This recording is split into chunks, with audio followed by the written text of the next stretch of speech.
आणखी एका मोठी बातमी आहे। वर्धा मतदारसंघातून बच्चू कडूंनी निवडणूक लढवावी अशी मागणी त्यांचे कार्यकर्ते करतात।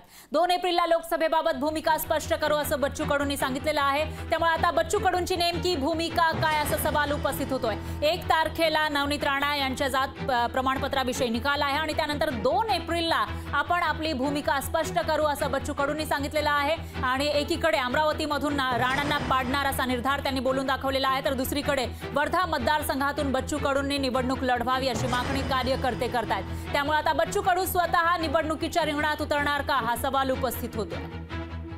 कार्यकर्त्यांचा मी आभारच मानतोय। 200-300 कार्यकर्त्यांनी रक्तदान करून ही मागणी केलेली आहे की आपण वर्धा लढावं, कारण शेतकऱ्याच्या संदर्भात असेल, इतर काही प्रश्न असेल, किमान केंद्राच्या आयात निर्यातच्या धोरणाच्या विरोधात कुठेतरी आवाज उठवला गेला पाहिजे।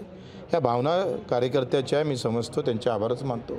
आणि ही पहिली वेळ आहे, नाहीतर आम्ही पाहतोय का बिअर बार रेस्टॉरंटमध्ये जाऊनच मागणी करतात, पण आमच्या कार्यकर्त्यांना रक्तदान करून मागणी केली आहे, त्यांचं मी आभार मानतो। मी 2 तारखेपर्यंत माझी स्वतःच्या 2 टीमा आम्ही वर्धेत पाठवलेल्या आहे। 2 तारखेचा रिपोर्ट आमच्या हाती 11-12 वाजेपर्यंत येईल आणि त्या संदर्भात कार्यकर्त्याच्या बैठक घेऊन निर्णय घेऊ। लोकशाही मराठी ऐका, पहा, जागरूक रहा।